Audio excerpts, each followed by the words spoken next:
Welcome to Biblical Viewpoints, a program brought to you by the Churches of Christ and dedicated to the restoration of New Testament Christianity. For over 30 years, it has been the intent of this program to uphold the Bible as the final authority in religious matters. You have heard man's viewpoints, but we invite you to open God's Word and join us as we search for the biblical viewpoint.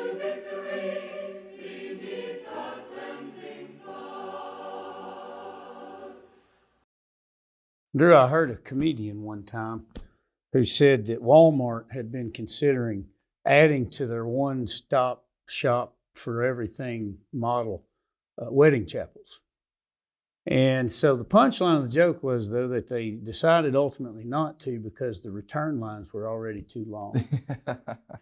You know, we can get a little chuckle out of that, but the sad part is that the reason that his joke worked is because so many marriages in our culture, they don't do what marriage is supposed to do. Yeah.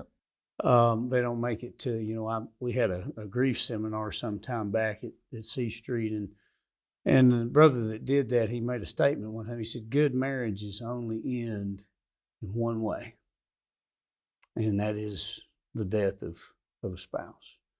That's heavy, isn't it? So we're off to a great start. Everybody's feeling better already. Yeah. I don't mock marriage. I know a lot of people do. It's a gift from God. In fact, I guess everybody knows what we're going to talk about today. It's a gift from God. God doesn't give bad gifts. And so when we talk about this as we reflect on marriage, and we're going to look at three things. It's exclusivity, it's mutuality, and it's priority. It is so sad, and in the church we've fared a little better than the rest of the world, but unfortunately we haven't fared nearly as well as we should. Yeah, that's right. How many good Christian folks have been mistreated? Even a lot of marriages that have survived. Yeah, that's a terrible word to describe our marriage, isn't it? Yeah. Well, we survived. Well, man, you weren't off the war. Right. You're married, know. And I remember when my wife and I were engaged, she was so excited, of course, and she was a master barber and had a lot of clients from various churches around the Knoxville area. And she was excited, telling everybody, hey, we got engaged. And the reviews, the responses were mixed. Many were excited, but a whole lot of Christian couples or Christian people, as they described their marriage, they said, well, if you can get past the first year, after that, it's okay. Or the first year is great, but after that, all bets are off. And she's standing there thinking, what in the world? These are Christian couples. Marriage should not be something we survive, should it? Yeah, that's And right. so you want to talk to us a little bit about the exclusivity of marriage? Certainly so. Take a look at Genesis chapter 2. This is where it all began.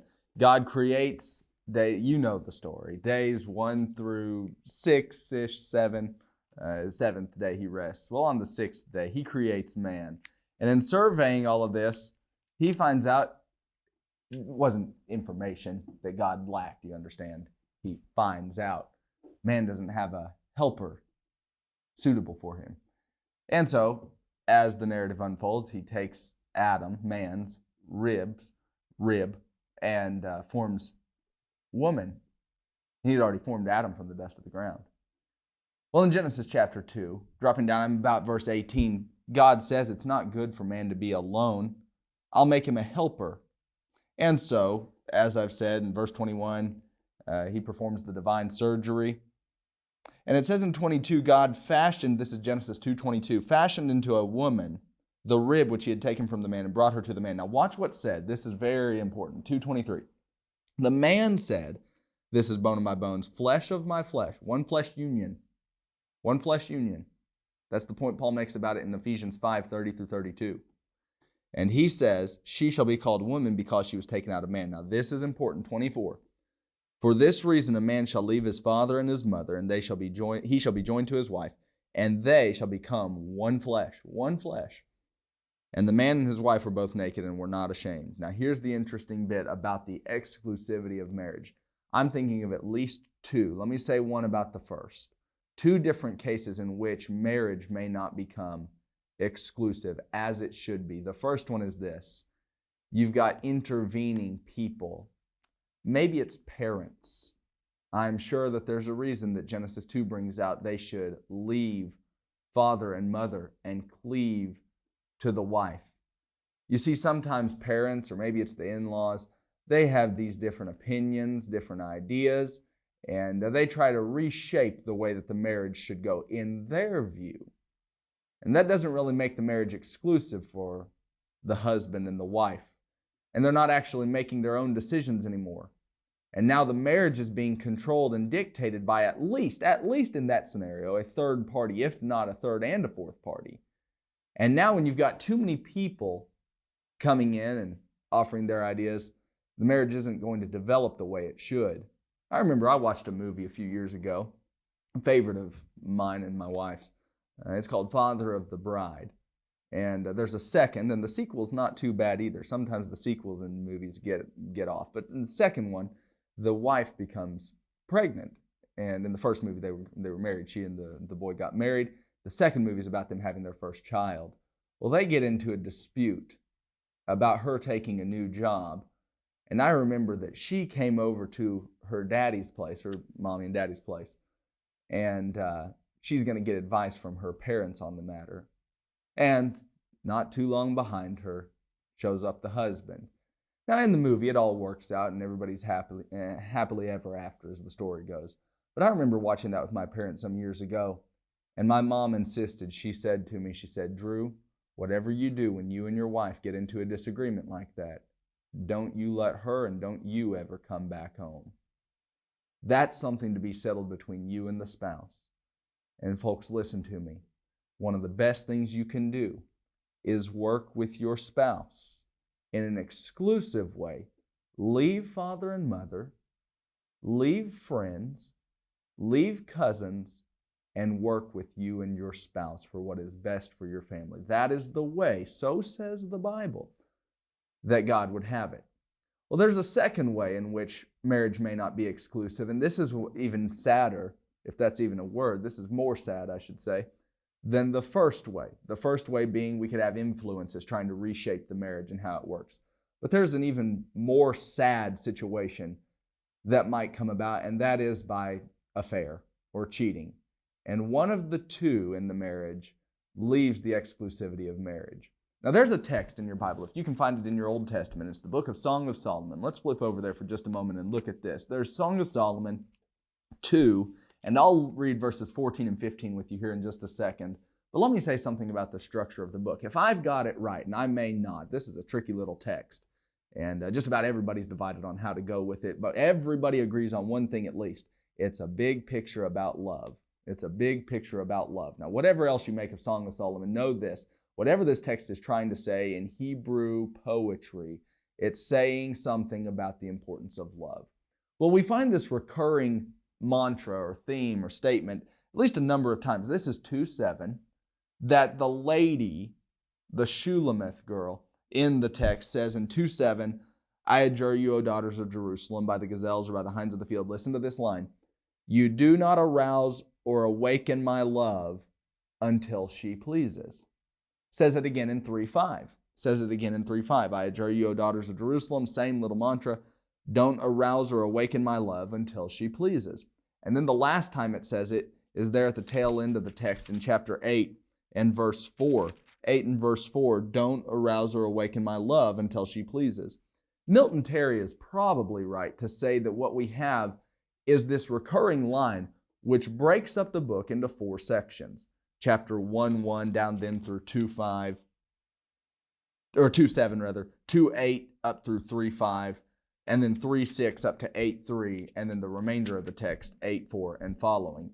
If he's right, that gives us 4 sections. Now in the text then we have something kind of like a drama. But here's the point I'm making. All of these texts are saying one major point in Song of Solomon.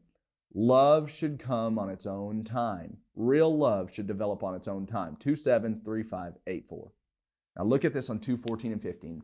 The poetry is tough. The poetry is tricky to work with. But in Song of Solomon 2:14, the girl has it this way. O my dove in the clefts of the rock, in the secret place of the steep pathway, let me see your form, let me hear your voice. Your voice is sweet and your form is lovely. Now watch this, 2:15. Catch the foxes for us, the little foxes that are ruining the vineyards. while our vineyards are in blossom. Some think, and they might be right about this, this is the way I'm going with it at the moment, some think that the foxes here are actually symbolic of individuals that would be interlopers trying to wreck the marriage. Maybe there were some other seductive little girls trying to sneak into the marriage and distract, if it were Solomon, the lover in Song of Solomon. Maybe they're trying to distract. Folks, one of the nastiest things you can go through in this life, I've never been through one, but I've read enough about them, seen enough of what happens to the families, is an affair. God designed marriage to be exclusive between you and your spouse. And in Proverbs 7, Solomon, the same author as Song of Solomon, says something about the decoration of a harlot, one that would try to seduce the man. And it could go the other way. The man tried to seduce the woman. But your marriage should be exclusive. And I am saying this, the Bible is saying this, you will prevent yourself from a world of hurt if you see the need for an exclusive marriage between you and your spouse and you let God be the one at the helm guiding your ship. Todd, marriage is supposed to be exclusive. Absolutely. Sometimes a mistake is made and people talk about a covenant between two people. It's not a covenant between two people. It is a three-way covenant. Yep. And God is the most important joint in that triangle, if you will. Yep. And so, as you're talking there from Genesis 2, it's interesting to me, when God paraded those animals before Adam, do you think that God really cared what Adam was going to call them? I don't think it has anything to do with naming animals. Right. What happened in that moment? He looks, and at least 2 by 2, they come before him. There's male and female of all of these creatures. And then Adam gets to look around. Yeah, that's right. There's 2 of everything, and there's only 1 of me. Now, secondary to that, or a second point to that, how did God create Adam? Well, from a lump of clay. Why not just grab another lump of clay and make Eve and say, Adam, here is your wife? Yep. Instead, he takes her from a part of the man. And then his response is, this is now flesh of my flesh, bone of my bones. And I think there's something really important for us when we think about, now my wife didn't come from my rib, but the relationship that it's founded upon is one that is so intimate, so close, that he literally took a part of this man and created this woman and brought her to him. Yep. And so, people talk about how she acts like she's God's gift to man. Well, it's because she is. So we do well to recognize that. Right? But seriously, we do need to treat them in just that way and understand this mutual working that God had in mind. And if we'll have that mindset when we look at our spouse and truly see them as an extension of ourselves, it's going to guard us against a lot of what you were just pointing out. Yep. And so that's important. Then mutuality. This is something it takes 2 to tango, they say, right? That's right. This marriage has to be, they say 50-50. No, it needs to be 100-100. 100% from both. And so let's take a look at this mutual submission. In Ephesians chapter 5, oftentimes we'll pick up in verse 22, but I think that's a mistake. We really need to pick up in verse 21 after he's still in a context where we're talking about actually the antithesis to being filled with wine, verse 18. Rather, we're to be filled with the Spirit, and he has this long list of participles. We don't have to get into a whole lot of grammar here, but those participles are telling us what it looks like and how it is that we are to live out this filling with the Spirit. You get down to verse 21, and he says, submitting to one another in the fear of God. And then in verse 22, he says, wives, submit to your own husbands as to the Lord. And he goes into the discussion of the headship. For the husband is head of the wife, as also Christ is head of the church, and he is the Savior of the body. Therefore, just as the church is subject to Christ, so let the wives be to their own husbands in everything. Now, a whole lot of husbands at this point close the book. All right, my wife must be submissive to me.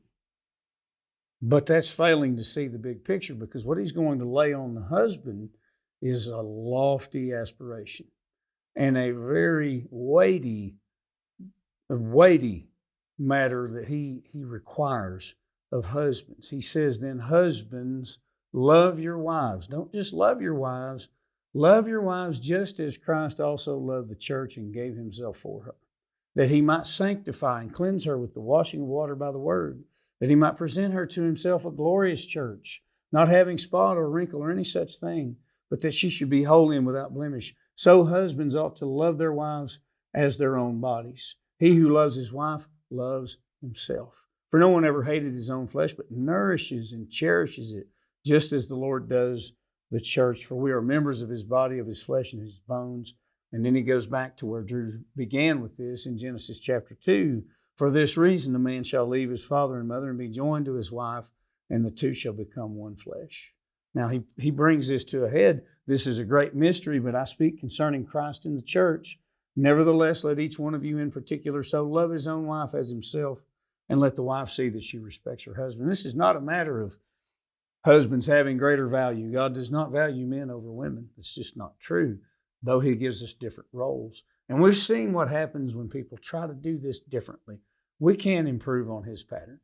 When God sets forth a pattern of our behavior, the only healthy thing for us to do is to follow, okay? And so, yes, husbands are to be the head of their households. We are the spiritual leaders. That's what it's supposed to be. But if you look at the love that's supposed to be there, it shouldn't be hard.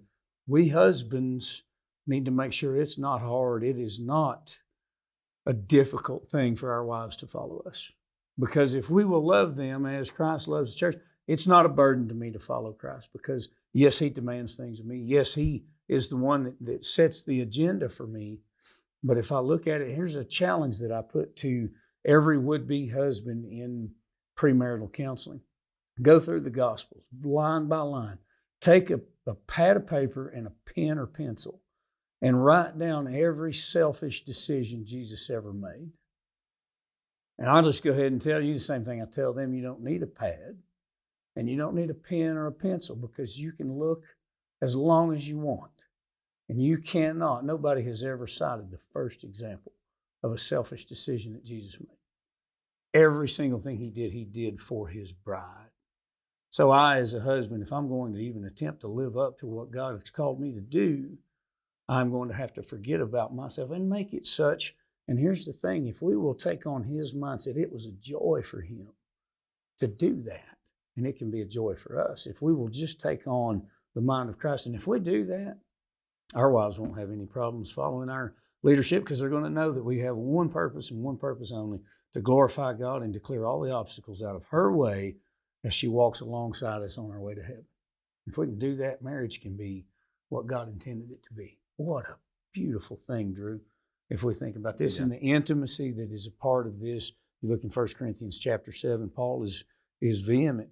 Okay, there was some distress going on at that time where he says, it may be more practical to just remain as I am. There are some advantages to that, but if you're married, you take that seriously.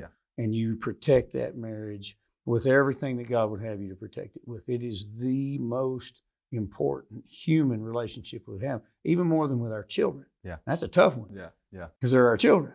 Now, I view them as an extension of my wife and me.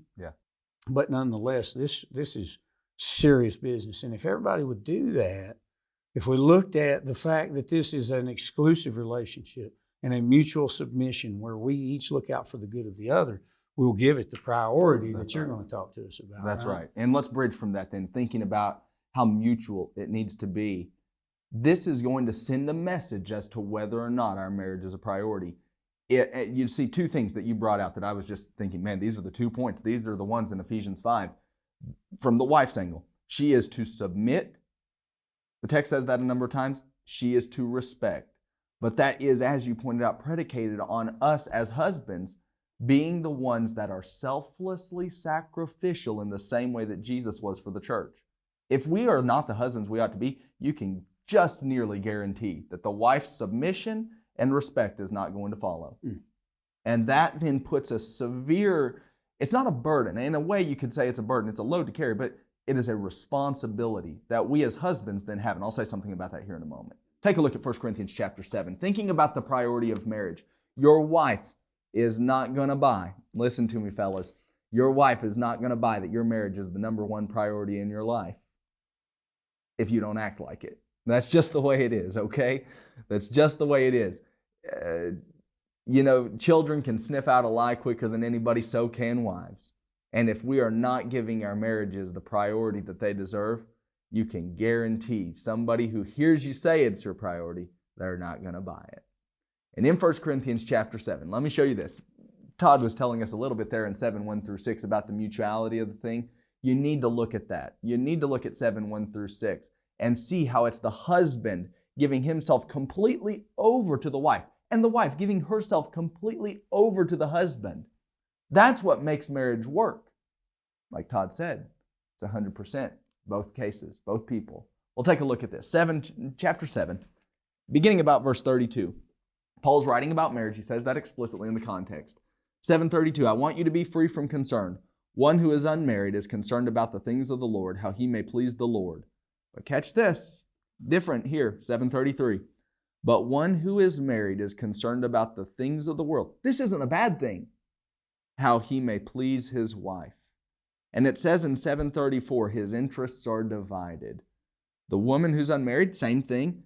But the one, 7:34b, the one who is a married woman is concerned about the things of the world. Not a bad thing again. How she may please her husband. Paul says this, 7:35, I say this for your own benefit, not to put a restraint upon you, but to promote what is appropriate and to secure undistracted devotion to the Lord. Listen to me.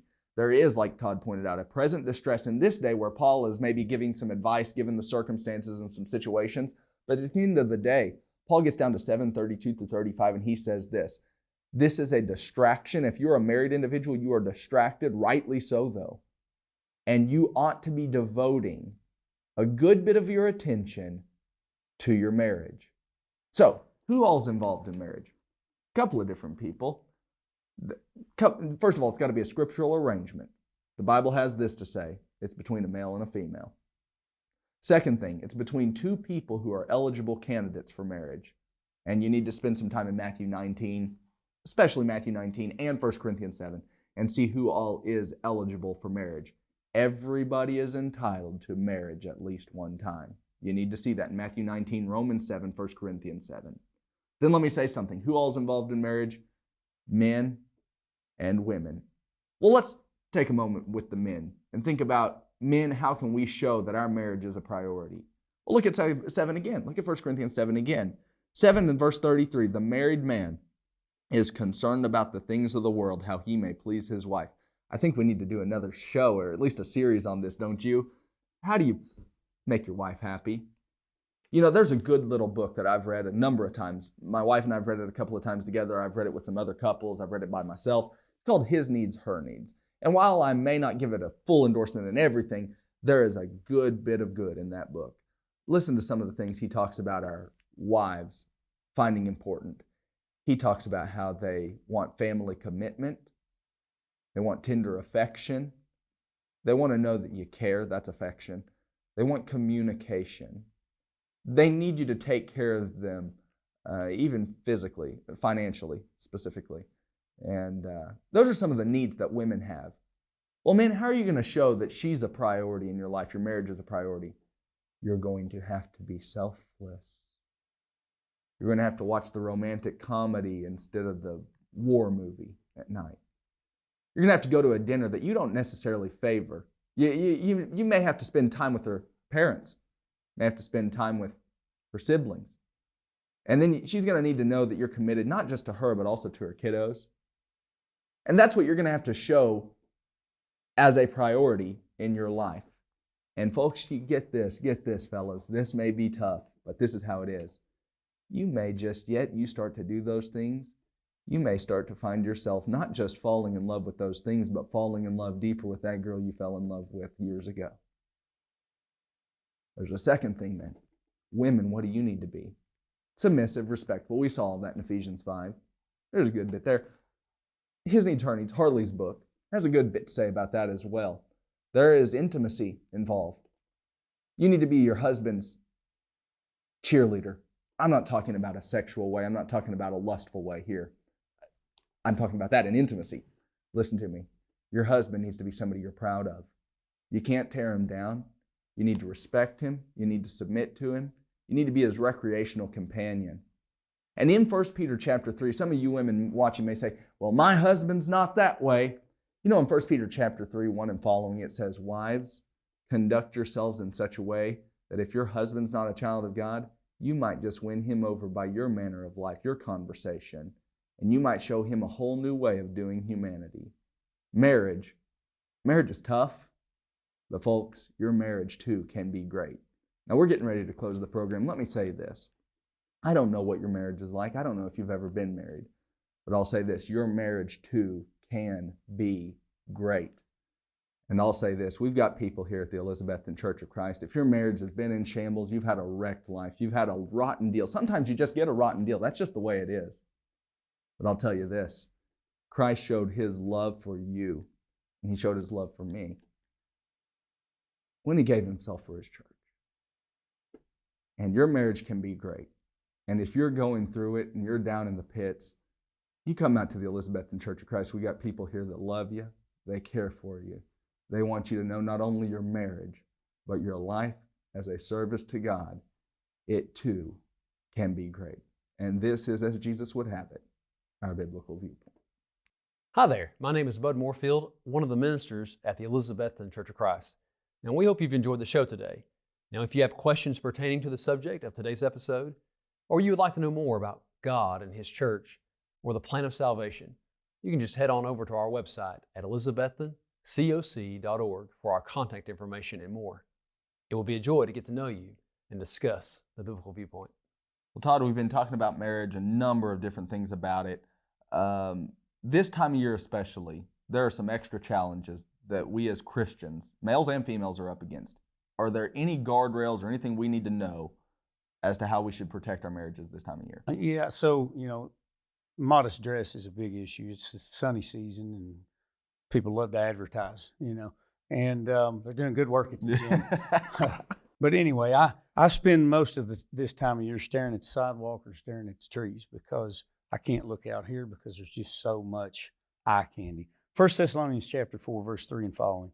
For this is the will of God, your sanctification, that you should abstain from sexual immorality, that each of you should know how to possess his own vessel in sanctification and honor, not in passion of lust like the Gentiles who do not know God. And that possessing our vessel, he's talking about our bodies, and it's from both sides. Trying to attract someone else's spouse? No. Being attracted as someone else's spouse? No. We must possess our vessel. We have heard the joyful sound. Thank you for joining us today on Biblical Viewpoints. If you have a question concerning the things taught on this program, desire to enroll in our free home Bible study course, or have some other way we may assist you in your quest to know the truth, you may contact us at Biblical Viewpoints, 137 East C Street, Elizabethton, Tennessee, 37643. In the meantime, we encourage you to find a Church of Christ meeting in your community and worship with them. You will always find a hearty welcome and a group of Christians eager to serve you.